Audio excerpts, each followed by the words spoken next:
नमस्कार दोस्तों, स्वागत है एक बार फिर आपके अपने YouTube चैनल जीवा स्टडी पर। मैं मुकेश कुमार जांगिड, वरिष्ठ अध्यापक, आपका स्वागत करता हूं। तो हम जो है राजस्थान सीईटी 2024 का जो है सीनियर सेकेंडरी लेवल और ग्रेजुएशन लेवल की क्लास देख रहे थे।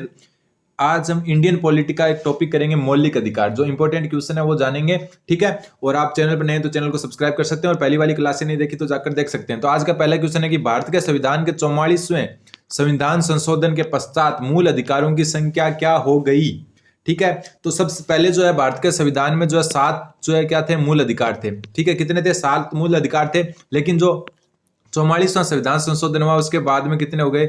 6 हो गए। कौन सा एक हट गया? संपत्ति का अधिकार, ठीक है। संपत्ति का अधिकार था जो पहले भारत में, वो हटा दिया गया और मूल अधिकारों की संख्या 7 से कितनी कर दी गई? 6 कर दी गई, ठीक है। 44वां संविधान संशोधन कब हुआ था? 1978 में। कब हुआ था? 1978 में। ये भी आपको ध्यान रखना है। अगला क्वेश्चन, क्वेश्चन नंबर 2। मेरा देखो, मैंने आरएसएस भी बोर्ड जो सीईटी करवाता ना, कर्मचारी चयन बोर्ड, उसका भी एग्जाम क्लियर किया है, 3rd ग्रेड साइंस मैथ का। और जो है आरपीएससी के भी 2 एग्जाम क्लियर किया। तो मैं आपको एकदम अच्छे तरीके से जो है एक्सप्लेन करके, और जो लेवल का एग्जाम लेवल का जो मटेरियल है वही प्रोवाइड कराऊंगा। तो आप चैनल को सब्सक्राइब कर सकते हो। तो निम्नलिखित में से कौन सा एक मौलिक अधिकार नहीं है? ठीक है, अभी जो है मतदान का अधिकार मौलिक अधिकार नहीं है। समानता का अधिकार है, बिल्कुल है। स्वतंत्रता का अधिकार बिल्कुल है। संवैधानिक उपचारों का अधिकार बिल्कुल है। लेकिन मतदान का कोई भी अधिकार अभी मौलिक अधिकार नहीं है, ठीक है। मतदान जो है 18 वर्ष से ऊपर के जो है मतदाता है उनको दिया जाता है मतदान का अधिकार, और वो भी जो है एक मौलिक अधिकार नहीं है, ठीक। अगला क्वेश्चन है, भारत के संविधान का 44वां संविधान संशोधन निम्नलिखित में से किस एक प्रधानमंत्री के समय किया गया? 44वां संविधान संशोधन, एक तो 42वां और एक 44वां, ये 2 संविधान जो संशोधन है वो बहुत इंपॉर्टेंट है। तो 44वां संविधान संशोधन वो किस प्रधानमंत्री के नेतृत्व में किया गया? तो किसके समय? मोरारजी मोरारजी जो देसाई थे उनके जो है समय में 44वां संविधान संशोधन किया गया। ये 1978 में हुआ था, ठीक है। और 42वां था 1976 में। और इसके समय जो है 42वें के समय कौन थी? इंदिरा गांधी जो है वो क्या थी? प्रधानमंत्री थी। लेकिन 44वें संविधान संशोधन के समय प्रधानमंत्री मोरारजी देसाई थे, ना कि इंदिरा गांधी। ध्यान रखना, 44वां और 42वां 2 इंपोर्टेंट संविधान संशोधन हुए थे। अगला क्वेश्चन, कि भारत के संविधान के किस अनुच्छेद के अंतर्गत अस्पृश्यता को समाप्त किया गया है? अस्पृश्यता का अंत कौन से अनुच्छेद में होता है? अनुच्छेद 17। ध्यान रखना, अनुच्छेद 17 में अस्पृश्यता को समाप्त किया गया है, और इसको अस्पृश्यता का अंत के रूप में लिखा जाता है। तो क्या हो गया? बी, ठीक है। अनुच्छेद 17 में अस्पृश्यता का अंत होता है। फिर भारत के संविधान में कौन सा संशोधन शिक्षा का अधिकार सम्मिलित किया गया? ठीक है, शिक्षा का अधिकार, यह भी क्वेश्चन कई बार आ चुका है। शिक्षा का अधिकार जो है, ठीक है, शिक्षा का अधिकार जो है वो कौन से संविधान संशोधन के अंतर्गत किया गया? तो 86वें संविधान संशोधन, ठीक है। कौन से संविधान संशोधन? 86वें संविधान संशोधन। कमेंट में जरूर बताएं कि 86वां संविधान संशोधन कब हुआ था। 86वां संविधान संशोधन कब हुआ था, और 86वें संविधान संशोधन के अंतर्गत शिक्षा का अधिकार जो है वो दिया गया था। अगला क्वेश्चन, निम्नलिखित में से किसको संविधान द्वारा मौलिक अधिकारों को लागू करने की शक्ति दी गई है? ठीक है, मौलिक अधिकारों को लागू करने की जो है शक्ति किसको दी गई है संविधान द्वारा? तो वो सर्वोच्च न्यायालय, उच्च न्यायालय को, ठीक है। सर्वोच्च न्यायालय और उच्च न्यायालय, सुप्रीम कोर्ट, हाई कोर्ट होते हैं, ये जो है मौलिक अधिकारों के संरक्षक होते हैं, ठीक है। मौलिक अधिकारों के उल्लंघन से रिलेटेड हर एक जो मामला है वो सारे के सारे कहाँ? सर्वोच्च न्यायालय और उच्च न्यायालय में देखे जाते हैं। तो सर्वोच्च न्यायालय और उच्च न्यायालय को जो है संविधान ने मौलिक अधिकारों को जो लागू करने की और उनके संरक्षक की क्या दी है? शक्ति दी है, ठीक है। फिर भारतीय संविधान का कौन सा अनुच्छेद अल्पसंख्यकों को अपनी मनपसंद शिक्षण संस्थानों को स्थापित एवं संचालित करने का अधिकार प्रदान करता है? धार्मिक स्वतंत्रता का जो है अधिकार कौन से अनुच्छेद के अंतर्गत आता है? अनुच्छेद 30। अनुच्छेद 30 कहता है कि आप जो अल्पसंख्यक है, जो भी अल्पसंख्यक है वो अपना जो है मनपसंद शिक्षण संस्थान स्थापित कर सकते हैं और उन्हें संचालित कर सकते हैं। जैसे जो है मुस्लिम जो मदरसा स्थापित करते हैं उससे रिलेटेड है ये, ठीक है। तो वो अल्पसंख्यकों को अपनी मनपसंद का शिक्षण संस्थान और स्थापित करने और संचालित करने का अधिकार देता है, अनुच्छेद 30। अगला क्वेश्चन, डॉक्टर भीमराव अंबेडकर ने निम्नलिखित मौलिक अधिकारों में से किसे संविधान का आत्मा या हृदय कहा था? तो आपको पता है संविधान की आत्मा या हृदय कहा जाता है संवैधानिक उपचारों का अधिकार। ये क्या होता है कि जब आपको जो है आपके मौलिक अधिकारों का हनन होता है ना, मौलिक अधिकारों का हनन, मौलिक अधिकारों को क्या होता है, हनन होता है, यानी कि मौलिक अधिकारों का उल्लंघन होता है, तब धार्मिक जो संवैधानिक उपचार के अधिकार के तहत जो है आप जो है न्याय पा सकते हो सुप्रीम कोर्ट या हाई कोर्ट से। इसलिए जो है भीमराव अंबेडकर ने जो है संविधान का हृदय और आत्मा किसको कहा है, संवैधानिक उपचार के अधिकार को। अगला क्वेश्चन, क्वेश्चन नंबर 9। क्वेश्चन 9 कहता है कि संविधान के अनुच्छेद 25 के अनुसार धर्म स्वतंत्रता का अधिकार किसके अधीन नहीं है। ठीक है, जो धार्मिक स्वतंत्रता का अधिकार है वो जो अनुच्छेद 25 में वो किसके अधीन नहीं है। इंपॉर्टेंट क्वेश्चन बनता है। तो किसके अधीन नहीं है, मानववाद के अधीन। किसके अधीन, मानववाद। सदाचार के अधीन है, स्वास्थ्य के अधीन है, सार्वजनिक व्यवस्था के अधीन है, लेकिन मानववाद के अधीन नहीं है। अगला क्वेश्चन, क्वेश्चन नंबर 10। भारत का संविधान निम्नलिखित में से कौन सा मौलिक अधिकार प्रदान नहीं करता।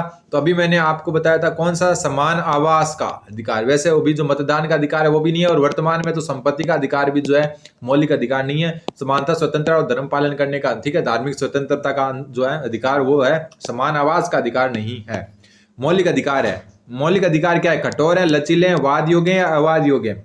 जल्दी से बताओ। तो मौलिक जो अधिकार है वो है वाद योग्य। क्या है, वाद योग्य। मौलिक अधिकार सारे वाद योग्य हैं। संपत्ति का अधिकार ये क्या है, संपत्ति का अधिकार मैंने बोला पहले जो है 1978 से पहले जो 44वां संविधान संशोधन हुआ था उससे पहले ये एक मौलिक अधिकार था, लेकिन वर्तमान में क्या कानूनी अधिकार है। ध्यान रखना, संपत्ति का अधिकार वर्तमान में क्या है, कानूनी अधिकार। 1978 जो 44वां संविधान संशोधन हुआ था उससे पहले संपत्ति का अधिकार भी मौलिक अधिकार था, लेकिन वर्तमान में ये सिर्फ और सिर्फ एक कानूनी अधिकार है। अगला क्वेश्चन, अगला कूट कौन से सही है वो बताने अपने को।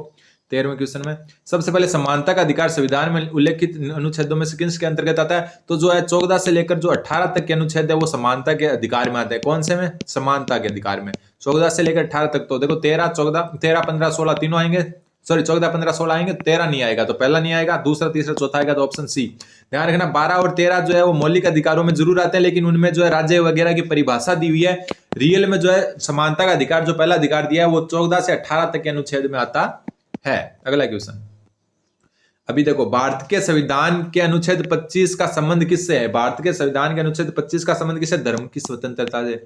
अभी ऊपर देखा था कि जो है धर्म की स्वतंत्रता ऊपर दी हुई थी ना, तो धर्म की स्वतंत्रता से संबंधित जो अधिकार है वो कौन सा अनुच्छेद है, 25। फिर 15वां क्वेश्चन, एक मिनट, निम्नलिखित में से किस वाद में विदेश यात्रा के अधिकार को भारतीय संविधान के अनुच्छेद 21 के अंतर्गत एक मूल अधिकार घोषित किया गया। ध्यान रखना अनुच्छेद जो 21 है ना वो सबसे व्यापक अनुच्छेद है। सबसे ज्यादा स्वतंत्रताएं जो है वो अनुच्छेद 21 में दी गई है, और इसी में एक स्वतंत्रता दी गई है विदेश यात्रा की स्वतंत्रता। और ये वाद कौन सा हुआ था, तो ये हुआ था मेनका गांधी बनाम भारत संघ। मेनका गांधी बनाम भारत संघ में जो है अनुच्छेद 21 में जो है विदेश यात्रा के अधिकार को भी क्या किया गया, भारतीय संविधान में मूल अधिकार घोषित किया गया। विद्या जो है स्वतंत्रता का अधिकार है उसमें विदेश यात्रा का अधिकार भी सम्मिलित किया गया। और एक जो है राइट टू प्राइवेसी, ठीक है, राइट टू प्राइवेसी है वो भी अनुच्छेद 21 में आता है। ठीक है, जो है प्राइवेसी आपको जो है आपकी जो व्यक्तित्व पहचान व्यक्तिगत वो उसको जो है उसकी प्राइवेसी रखने का भी अधिकार जो आता है, राइट टू प्राइवेसी, वो भी किसमें है, अनुच्छेद 21 में। और मेनका गांधी बनाम भारत संघ में जो है अनुच्छेद 21 में विदेश यात्रा का अधिकार दिया गया। ठीक है, अगला क्वेश्चन है कि निम्नलिखित कालानुक्रमिक क्रम में व्यवस्थित कीजिए। जो ये वाद हुए थे इनको काल क्रम में व्यवस्थित कीजिए। तो आगे देखते हैं। तो सबसे पहले देखो कौन सा वाद हुआ, थोड़ा छोटा करना पड़ेगा, एकदम एडजस्ट कर लो आप एक बार। तो देखो सबसे पहले हुआ था आपका चौथा सज्जन सिंह वाद। ठीक है, बाद में जो आपका हुआ था 2 नंबर गोलकनाथ वाद। ठीक है, उसके बाद में जो आपका वाद हुआ था उसको कहते हैं आप केशवानंद भारतीवाद, और उसके बाद में मिनर्वा मिल्स वाद। तो ये अगर याद नहीं भी रहते हैं तो भी कोई बात नहीं है। ठीक है, इतने याद रखने की आपको जरूरत नहीं है। फिर अगला क्वेश्चन है कि भारत में राज्य विधि की संवैधानिक वैधता को चुनौती दी जा सकती है। भारत में राज्य विधि की संवैधानिक वैधता को, यानी जो कानून है राज्य के उनकी संवैधानिक वैधता को चुनौती कहां दी जा सकती है, तो केवल उच्च न्यायालय और सर्वोच्च न्यायालय में। भी ऊपर बताया था अपन ने, विधि शब्द है ये मौलिक अधिकार में उल्लेखित है, और जो मौलिक अधिकारों को सिर्फ सुप्रीम कोर्ट और हाई कोर्ट यानी उच्च न्यायालय और सर्वोच्च न्यायालय में जो है चुनौती दी जा सकती है। इसके अलावा कहीं भी चुनौती नहीं दी जा सकती है। ठीक है, फिर भारतीय संविधान के अनुच्छेद 12 में उल्लेखित राज्य की परिभाषा। मैंने बताया था ना 12 और 13 जो है मौलिक अधिकार में सम्मिलित है। 12 से लेकर 36 तक चलता है मौलिक अधिकार, लेकिन 12 और 13 में राज्य शब्दों की और कानून शब्द की परिभाषा। विधि 12 में तो जो है राज्य की परिभाषा और 13 में विधि शब्द की परिभाषा है, और 14 से अधिकार स्टार्ट होते हैं जो है समानता के अधिकार से। तो राज्य की परिभाषा निम्नलिखित में से कौन सा राज्य की परिभाषा में शामिल नहीं है, तो राज्य की परिभाषा में शामिल कौन सा नहीं है? निजी क्षेत्र के सभी उपक्रम, यानी निजी क्षेत्र के उपक्रम जो है वो राज्य शब्द में परिभाषित नहीं है। राज्य विधि से पोषित संस्था है, ये भी सही है। विधि मतलब कानून, राज्य जो कानून से पोषित संस्था है, बिल्कुल। संघ की विधायिका एवं कार्यपालिका भी क्या आती है? विधि में आती है। और राज्य की विधायिका और कार्यपालिका जो कानून निर्माण करती है वो भी विधि शब्द में आती है, लेकिन निजी क्षेत्र के उपक्रम जो है विधि शब्द में नहीं आते हैं। अगला क्वेश्चन है कि निम्नलिखित में से कौन से विकल्प का संबंध समानता के अधिकार से नहीं है? ठीक है, समानता के अधिकार से जो है संबंध नहीं है, तो अल्पसंख्यक वर्गों के हितों का संरक्षण, ये जो है ये आपका आता है धार्मिक स्वतंत्रता में। ठीक है, धार्मिक स्वतंत्रता में आता ही है। ठीक है, तो अल्पसंख्यक वर्गों के हितों का संरक्षण जो है समानता के अधिकार में नहीं आता। ठीक है, उपाधियों का निषेध, उपाधियों का अंत है, ये जो आता है अस्पृश्यता का अंत भी आता है। उपाधियों का अंत 18वें अनुच्छेद में, अस्पृश्यता का अंत 17वें में है। विधि के समक्ष समता, विधि के समक्ष जो है सब समान है, 14वें अनुच्छेद में आता है। ठीक है, लेकिन अल्पसंख्यक वाला जो है ये समानता के अधिकार के अंतर्गत नहीं आता है। क्वेश्चन नंबर 20, भारत के संविधान में गारंटीड मूल अधिकार निलंबित किए जाते हैं केवल, यानी कि भारत का जो संविधान है उसमें मूल अधिकार को देखो निलंबित नहीं किया जा सकता, लेकिन कब जो है निलंबित किया जा सकता है मूल अधिकारों को? तो राष्ट्रीय आपातकाल के समय, जब राष्ट्रीय आपात की उद्घोषणा हो जाती है उस समय जो है मूल अधिकार निलंबित हो जाते हैं। ना तो संसद जो है अधिनियम से जो है आपका मूल अधिकार छीन सकता है, ना भारत का संविधान संशोधन द्वारा आपके मूल अधिकार छीने जा सकते हैं। मूल अधिकार जो है संविधान संशोधन से भी नहीं हटाए जा सकते, और ना ही उच्चतम न्यायालय के न्यायिक निर्णयों से, यानी कि ना उच्चतम यानी सुप्रीम कोर्ट आपको ये आदेश दे सकता है कि आपके मौलिक अधिकारों को बंद कर दिया जाए। सिर्फ और सिर्फ राष्ट्रीय आपातकाल घोषित होता है, चाहे युद्ध, बाहरी आक्रमण या किसी भी अन्य कारण से, जब गृह युद्ध वगैरह से राष्ट्रीय आपात घोषित होता है तब आपके मूल अधिकार निलंबित कर दिए जाते हैं। अगला क्वेश्चन नंबर 21, निम्नलिखित में से कौन सा एक मौलिक अधिकार नहीं है? तो वही है आपको बोलने का अधिकार, व्यवसाय का अधिकार, हड़ताल पर जाने का अधिकार, धर्म का अधिकार। तो कौन सा एक जो है अधिकार जो है मौलिक अधिकार नहीं है? तो हड़ताल पर जाने का अधिकार। ठीक है, हड़ताल पर जाने का अधिकार मौलिक अधिकार नहीं है। बोलने का है, व्यवसाय करने का, धर्म का है ये। ठीक है, ये मत बोलना कि ये समानता का, स्वतंत्रता का, वो तो है नहीं। ये उनके अंदर जो है, जो बोलने का अधिकार मतलब हो गया विचार एवं अभिव्यक्ति का अधिकार जो है स्वतंत्रता, विचार और अभिव्यक्ति की स्वतंत्रता को ही बोलने का अधिकार कहते हैं, तो ये उनके अंदर निहित है। ठीक है, अगला क्वेश्चन, निम्नलिखित में से कौन सा कथन असंगत है? असंगत कथन बताना है आपको। तो सबसे पहले मौलिक अधिकार राज्य के लिए नकारात्मक प्रवृत्ति के, तो बिल्कुल सही है। नकारात्मक प्रवृत्ति के मौलिक अधिकार, ध्यान रखना, कारण कि जो है हर कोई जो है अपने अधिकार, ये मेरा अधिकार है कहकर जो है इसका गलत फायदा उठाता है। मौलिक अधिकारों की प्रकृति अवाद योग्य है? बिल्कुल नहीं, वाद योग्य है। ये अपन ऊपर पढ़ चुके हैं कि मौलिक अधिकार क्या होते हैं? वाद योग्य होते हैं। फिर मौलिक अधिकार नागरिकों के लिए सकारात्मक प्रवृत्ति के, हाँ नागरिकों के लिए सकारात्मक है, लेकिन राज्य के लिए क्या है? नकारात्मक है। ठीक है, राज्य के लिए क्या है? नकारात्मक। तो इसमें जो है गलत क्या हो गया? बी, ये असंगत है। वाद योग्य है, नकारात्मक प्रकृति के राज्य के लिए, नागरिकों के लिए सकारात्मक है। ठीक है, नागरिकों के दावे माने जाते हैं, ये अपने दावे करते हैं कि यार मेरा ये अधिकार है, मैं तो लेकर रहूंगा, तो ये एक प्रकार से राज्य के लिए नकारात्मक है, लोगों के लिए सही है, नागरिकों के लिए सही है। ठीक है, अगला क्वेश्चन, निम्नलिखित में से किस संविधान संशोधन से विधि शब्द में संविधान संशोधन शब्द जोड़ा गया?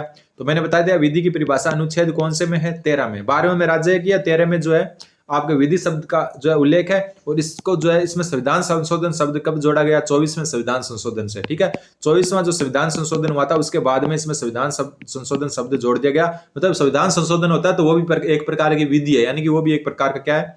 कानून। निम्नलिखित में से जो है भारतीय संविधान के किस भाग को मैग्ना कार्टा कहा जाता है? तो मैग्ना कार्टा जो है भारतीय संविधान के किस भाग को कहा जाता है? तो भाग 3, जो मौलिक अधिकारों का भाग है। मौलिक अधिकार कौन से भाग में? भाग 3 में। मौलिक अधिकार भाग 3 में, मौलिक कर्तव्य भाग 4 में। ठीक है, कर्तव्य वो कौन से में? मौलिक कर्तव्य वो है भाग 4 में। ठीक है, भाग 4 में। तो भाग 3 में मौलिक अधिकार है, और इस मौलिक अधिकार के कारण इसको जो है भारतीय संविधान का मैग्ना कार्टा कहा जाता है। अगला क्वेश्चन, निजता का अधिकार। अभी मैंने बोला था ना, राइट टू प्राइवेसी, निजता का अधिकार। ठीक है, अपनी जो है प्राइवेसी बरकरार रखने का अधिकार किस अनुच्छेद के अंतर्गत आता है? अभी बताया था मैंने, किसके? अनुच्छेद 21 के। विदेश जाने का अधिकार भी इसमें है। चैन से सोने का, नींद लेने का अधिकार, वो भी अनुच्छेद 21 में। सबसे व्यापक अनुच्छेद है 21। विदेश जाने का, चैन से सोने का, नींद लेने का, और अपनी निजता का अधिकार, अपनी प्राइवेसी का अधिकार। ठीक है, अगला क्वेश्चन, भारत में अस्पृश्यता का निवारण निम्नलिखित में से किन द्वारा किया जाता है? कानून बनाकर, शिक्षा की उन्नति द्वारा, जन जागरण द्वारा, नौकरियों में प्रवेश दिलाकर। तो अस्पृश्यता का अंत आपको पता ही है, 1 2 3। नौकरियों में प्रवेश दिलाकर अस्पृश्यता का अंत का कोई उपाय नहीं है। ये कोई क्वेश्चन वैसे इतना अच्छा नहीं है। भारतीय संविधान कि भारतीय नागरिकों के मौलिक अधिकार का वर्णन है, भारतीय नागरिकों के मौलिक अधिकार का वर्णन है 12 से 35, ठीक है। तो 27 में क्या हो जाएगा 12 से 35, अभी 12 से 36 बोल दिया था मैंने, पहले उसको सुधार कर लेना, 12 से लेकर 36 नहीं 35 तक जो है अनुच्छेद में जो है मौलिक अधिकारों का वर्णन मिलता है। भारतीय संविधान के अनुच्छेद 13 में विधि संबंध के अंतर्गत निम्नलिखित में से कौन सा शब्द शामिल नहीं है? अभी मैंने बताया संविधान संशोधन बिल्कुल है, ठीक है, संविधान संशोधन बिल्कुल है, ठीक है, लेकिन जो है ये क्वेश्चन ही गलत है। क्वेश्चन गलत क्यों है? क्योंकि अभी जो है पहले संविधान संशोधन नहीं था, भारतीय संविधान में जब स्टार्टिंग हुई थी तब नहीं था संविधान संशोधन, लेकिन 24वां जो संविधान संशोधन हुआ था उसमें ये शब्द जोड़ दिया गया कि विधि में संविधान संशोधन शब्द भी शामिल किया जाता है। तो इसका उत्तर चारों ही सही है इसके, तो ये क्वेश्चन ही गलत है। अगला क्वेश्चन, निम्नलिखित में से कौन सा जो है अनुच्छेद 21 के दायरे नहीं आता? एक चिकित्सक द्वारा घायल व्यक्ति को चिकित्सा सहायता देना, ठीक है, कार्यस्थल पर महिलाओं को लैंगिक उत्पीड़न, पानी की गुणवत्ता को दूषित करना, मृत्युदंड। मृत्युदंड है वो अनुच्छेद जो है 21 के दायरे में नहीं आता है। लास्ट क्वेश्चन आज का, कि निम्नलिखित में से भारतीय संविधान के अनुच्छेद में आच्छादन का सिद्धांत है, तो आच्छादन का सिद्धांत विधि वाले में ये किस में? अनुच्छेद 13 में। तो ये सीईटी के प्रमुख क्वेश्चन थे अपने। तो धन्यवाद, बने रहे जीवा स्टडी के साथ, धन्यवाद।